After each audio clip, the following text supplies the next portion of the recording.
Immortal and Martial Dual Cultivation, episode 44. Untuk melihat video selengkapnya, sahabat bisa kunjungi playlist yang telah Sabta Novel sediakan. Yuk mari, kita berimajinasi bersama dan masuk ke alur ceritanya.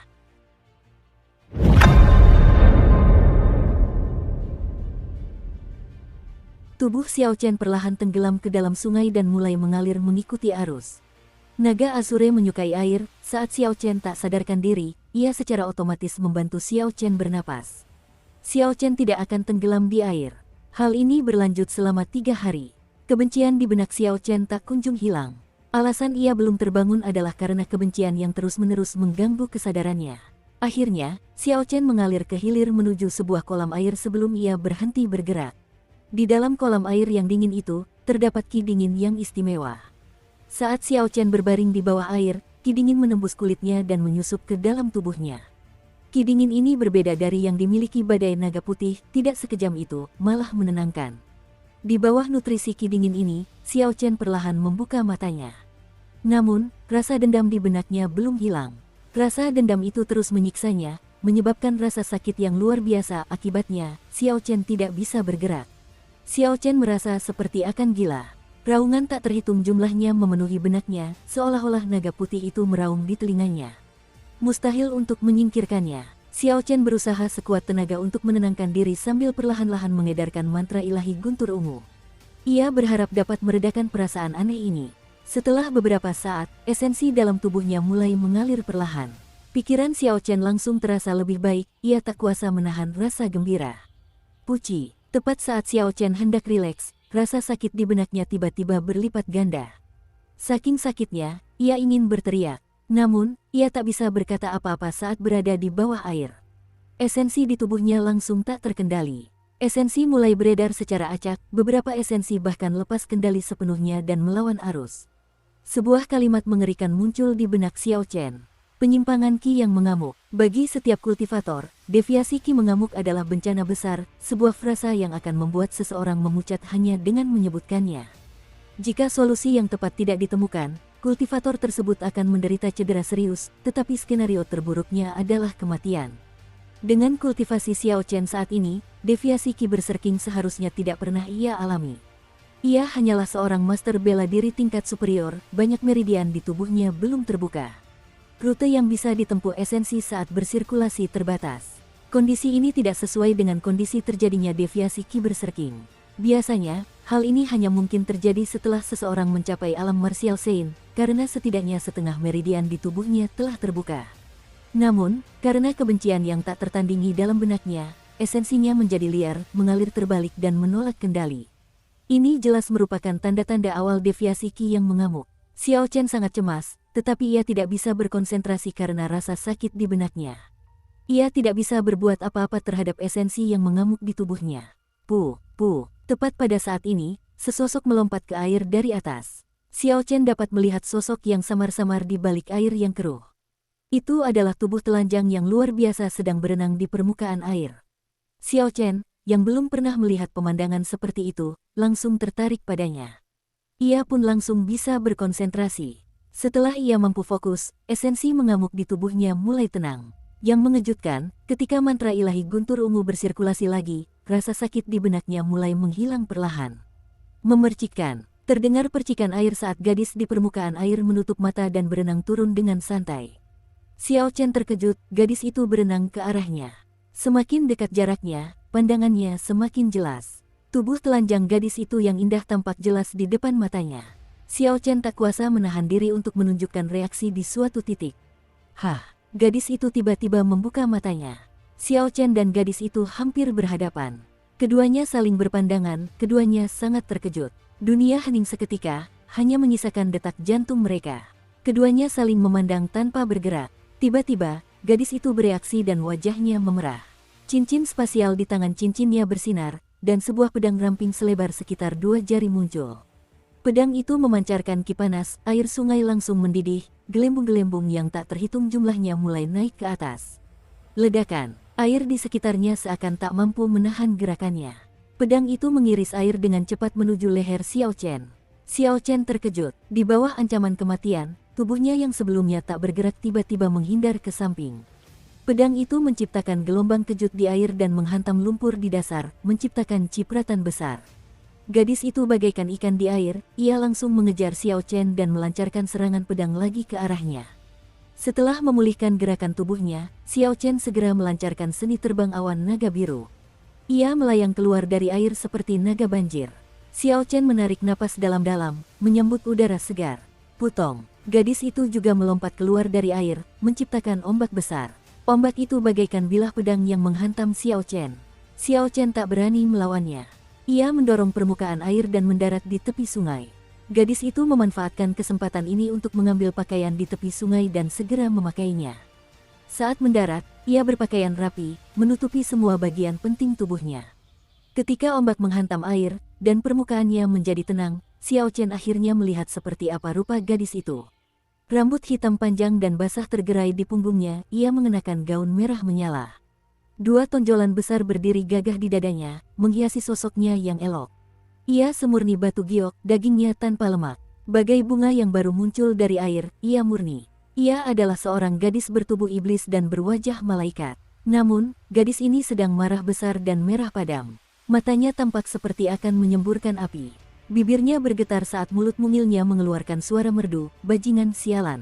Beraninya kau mengintip wanita ini saat mandi. Pedang di tangannya bergetar pelan dan mengeluarkan suara merdu. Seolah-olah merasakan amarah pemiliknya. Pedang itu bergetar terus-menerus, menciptakan gema yang tak terhitung jumlahnya di udara. Mendengarkan pedang dan berkomunikasi dengannya, Xiao Chen sangat takjub. Gadis ini ternyata seperti Ao Jiao. Tingkat pemahamannya tentang senjata telah mencapai tingkat mendengarkan pedang dan berkomunikasi dengannya. Ini adalah tingkat yang dicari oleh banyak raja bela diri. Namun, situasi saat ini tidak membuat Xiao Chen sempat terkejut, karena gadis itu sudah menghunus pedangnya dan melompat melintasi air, tiba tepat di hadapannya. Ada cahaya cemerlang di pedangnya. Teknik ini hanya bisa dilakukan oleh Martial Grandmaster ke atas. Pedangnya diresapi esensi dan diubah menjadi cahaya pedang. Menghunus pedang, Xiao Chen segera menghunus pedangnya. Pedang bayangan bulan miliknya berbenturan dengan cahaya pedang gadis itu, menghasilkan ledakan. Kekuatan dahsyat yang dibawa oleh cahaya pedang itu menghantam Xiao Chen hingga terpental. Xiao Chen sangat terkejut. Ini pertama kalinya ia kalah telak melawan seorang Martial Grandmaster. Terlebih lagi, ia menggunakan jurus Drawing Saber. Xiao Chen menggunakan seni terbang awan naga biru, dan ia berhenti di udara dengan cara yang aneh. Kemudian ia mengubah sudutnya dan menghilang. Bisa dibilang gadis ini telah menyelamatkan nyawa Xiao Chen. Namun, Xiao Chen tidak bisa menjelaskannya sekarang. Gadis itu sedang marah besar dan Xiao Chen pasti tidak akan bisa menjelaskannya dengan jelas. Sepertinya dia harus menggunakan julukan, bajingan mesum, untuk sementara dan menjelaskannya nanti. Ledakan. Tepat ketika Xiao Chen mengira ia akan berhasil melarikan diri dari gadis itu menggunakan seni terbang awan naga biru, ia mendapati gadis itu muncul tepat di belakangnya seperti hantu. Ia menggunakan cahaya pedang yang mengerikan untuk menebasnya lagi. Meskipun Xiao Chen tercengang, ia tidak panik. Ia melancarkan seni terbang awan naga biru secara maksimal. Tubuhnya melayang ke udara, zigzag ke kiri dan ke kanan, seperti naga biru yang sedang terbang tinggi. Boom, boom, boom, boom. Namun, gadis itu bagaikan lem, ia menempel erat pada Xiao Chen, memancarkan cahaya pedang yang mengerikan terus-menerus, dan menyerang Xiao Chen beberapa kali. Bajingan sialan, kalau kau punya nyali, berdiri diam dan lawan aku. Kalau kau laki-laki, berhenti lari, umpat gadis itu sambil mengejar. Ketika cahaya pedang mendarat di tanah, mereka menciptakan serangkaian ngarai kecil. Jika diperhatikan dengan saksama, tampaknya ngarai tersebut mengandung dao tertentu. Xiao Chen berjalan beberapa ratus meter, tetapi ia masih belum bisa melupakan gadis itu. Tiba-tiba, ia teringat salah satu dari 6 formula rahasia dari Battle Sage Origins, sticky karakter formula. Secepat apapun lawannya, selama seseorang menggunakan formula karakter lengket, mereka akan mampu mengejarnya. Itu adalah teknik gerakan paling ajaib di dunia. Xiao Chen tak kuasa menahan rasa takjub. Jika memang begitu, maka selama seni terbang awan naga biru miliknya belum mencapai kesempurnaan agung, ia tak akan mampu menyingkirkannya. Ini tidak akan berhasil, cepat atau lambat dia akan menyusulku, pikir Xiao Chen dengan cemas. Xiao Chen menghindari cahaya pedang lainnya dan memikirkan sebuah ide. Tiba-tiba, ia berbalik dan menatap gadis itu. Ia berkata, tatap mataku. Gadis itu tiba-tiba berhenti, jelas dia tertegun oleh tindakan Xiao Chen yang tiba-tiba. Tiba-tiba, Api ungu menyembur keluar dari mata kanannya. Bajingan! Setelah sesaat terguncang, gadis itu menembakkan cahaya pedang ke api ungu. Ledakan keras terjadi, menciptakan gelombang kejut yang dahsyat. Gadis itu terdorong mundur. Ketika gelombang kejut menghilang, Xiao Chen menggunakan Lightning Evasion dan muncul kembali ratusan meter jauhnya. Ia memanggil kapal perang perak dan melesat ke angkasa. Gadis itu teringat tindakan Xiao Chen sebelumnya dan tak kuasa menahan diri untuk memarahi dirinya sendiri. Dia memintamu untuk melihat, dan kau malah melihat. Seharusnya kau langsung membunuhnya dengan sekali tebasan, kenapa kau banyak bicara omong kosong dengannya? Aku telah menyinggungmu hari ini. Aku akan membalas budi karena telah menyelamatkan hidupku di masa depan. Lagi pula, aku bukan bajingan mesum. Tolong jangan salah paham, suara Xiao Chen terdengar dari atas. Gadis itu menghentakkan kaki ke tanah dengan keras, wajahnya memerah. Ia menatap Xiao Chen yang pergi dan mengumpat, kau masih bilang kau bukan bajingan mesum. Bahkan perahumu pun berwarna perak. Aku hanya perlu sekali pandang untuk tahu itu bukan sesuatu yang baik. Catatan, saya tidak begitu yakin mengenai implikasi dari perahu perak. Tebakan saya adalah perak terdengar seperti kejahatan dalam bahasa Mandarin. Nona muda, ada apa? Apa kau baik-baik saja? Tak lama setelah Xiao Chen pergi, dua martial saint wanita bergegas menghampiri. Gadis itu melihat ke arah Xiao Chen pergi dan berkata, aku baik-baik saja, aku hanya bertemu dengan seorang bajingan. Xiao Chen menunggangi kapal perang perak itu dan terbang tinggi di angkasa. Ia tidak mendengar apa yang dikatakan gadis itu, kalau tidak, ia pasti akan mengecat kapal perang perak itu dengan warna lain. Tak lama kemudian, Xiao Chen melihat jalan besar, dan ia pun berhenti. Sekarang setelah banyak orang tahu Xiao Chen memiliki kapal perang perak, sebaiknya ia tidak menggunakannya kecuali diperlukan. Aku tidak tahu di mana ini. Apa aku sudah sampai di Provinsi Xie? Xiao Chen bergumam pada dirinya sendiri setelah mendarat di tanah. Ia melihat tidak ada seorang pun di jalan. Xiao Chen mengamati permukaan jalan dengan saksama, ada jejak kaki dan bekas roda baru di tanah. Ini berarti orang-orang sering menggunakan jalan ini. Hanya saja sekarang tidak ada orang di sana. Ia memeriksa kondisi tubuhnya dengan saksama dan tidak menemukan masalah berarti. Kemudian ia memutuskan untuk terus berjalan. Pengalaman sebelumnya menciptakan ketakutan yang besar di hatinya, ia tidak berani lengah. Sayangnya, ia telah bertemu dengan badai naga putih yang tak kunjung muncul selama puluhan tahun. Xiao Chen tak mampu memahami apa yang sedang terjadi. Rasa dendam yang membuncah dan rasa sakit yang menusuk tulang yang dialaminya membuatnya merasa bahwa ini mungkin bukan suatu kebetulan. Naga putih, naga biru. Apakah mereka ada hubungannya? Xiao Chen dipenuhi keraguan saat berpikir. Ia masih belum sepenuhnya memahami naga biru di dalam tubuhnya, ia tidak tahu kemampuan apa yang dimilikinya. Melihat tidak ada orang di sekitar, Xiao Chen berhenti. Naga Asure di tubuhnya perlahan keluar dari dantiannya dengan sebuah pikiran. Naga itu bergerak di sepanjang meridian dan keluar dari telapak tangan Xiao Chen. Kemanapun ia lewat, Xiao Chen bisa merasakan energi yang mengerikan. Di bawah kendali Xiao Chen, energi itu keluar dengan suara, hu, dan melilit pergelangan tangannya. Setelah seorang kultivator menjadi master bela diri, mereka akan mampu mengeluarkan roh bela diri dari tubuhnya. Hasil yang tak terbayangkan dalam pertarungan pun akan tercapai. Namun, setelah roh bela diri meninggalkan tubuh dan terluka, ada kemungkinan kultivator tersebut akan lumpuh. Kecuali mereka putus asa dan terdesak, tidak ada kultivator yang akan melepaskan roh bela diri mereka. Baru setelah mereka menjadi raja bela diri, saat itu, roh bela diri akan dipupuk hingga menjadi abadi. Bahkan jika dihancurkan di luar tubuh, ia akan mampu beregenerasi di dalam tubuh. Xiao Chen memandangi naga Asure kecil yang melingkari pergelangan tangannya. Ia berpikir lama, tetapi tidak mengerti apapun. Selain memberiku energi dan sedikit lebih kuat daripada roh bela diri lainnya, aku tidak mengerti apa bedanya kau dengan roh bela diri lainnya, meskipun kau adalah binatang suci kuno. Xiao Chen menggelengkan kepala dan menenangkan pikirannya. Ia menarik naga Asure ke dalam tubuhnya dan berhenti memikirkan masalah itu. Semuanya akan baik-baik saja ketika saatnya tiba. Warisan naga Asure telah rusak selama ribuan tahun. Mustahil baginya untuk memahami segalanya. Tidak ada gunanya terlalu banyak berpikir. Xiao Chen terus berjalan maju, dan setelah 1 jam, ia akhirnya bertemu seseorang. Ia segera bertanya di mana orang itu berada, dan apakah ia sudah sampai di Provinsi Xie. Orang itu berpakaian putih dan membawa pedang. Tidak ada setitik debu pun di tubuhnya. Ia bahkan tidak menoleh saat menjawab, Provinsi Xie, Prefektur Yueluo, Kabupaten Yunyang, Ibu Kota. Xiao Chen tidak terganggu oleh sikap orang ini. Ia teringat peta yang pernah dilihatnya sebelumnya. Paviliun Saber Surgawi terletak di prefektur Yueluo. Lokasinya tidak terlalu jauh dari kota Yunyang. Bahkan jika ia berjalan kaki, perjalanannya hanya akan memakan waktu 2 minggu. Ekspresi gembira terpancar di wajahnya. Xiao Chen memperluas indera spiritualnya untuk melihat sekeliling. Akhirnya, di batas indera spiritualnya, ia melihat sebuah kota yang megah. Dukung terus channel YouTube Sabta Novel. Ada 2 kata, Yunyang, yang besar dan tebal di gerbang kota, keduanya tampak sangat kuno. Xiao Chen menarik indera spiritualnya dan mendorong kakinya dari tanah. Ia melancarkan seni terbang awan naga biru dan menciptakan awan debu. Ia melesat maju, dengan cepat mengejar orang yang ia ajak bicara sebelumnya dalam sekejap mata sebelum menyalipnya dan menciptakan awan debu yang besar. Tidak menyangka dia seorang ahli, kata orang berpakaian putih itu dengan acuh tak acuh sambil melihat ke arah yang dilalui Xiao Chen. Orang ini tidak bergerak sedikit pun, debu yang menempel di pakaiannya otomatis meluncur turun. Ia perlahan melangkah maju, keluar dari kepulan debu yang memenuhi udara, pakaian putihnya tetap bersih, tanpa setitik debu pun.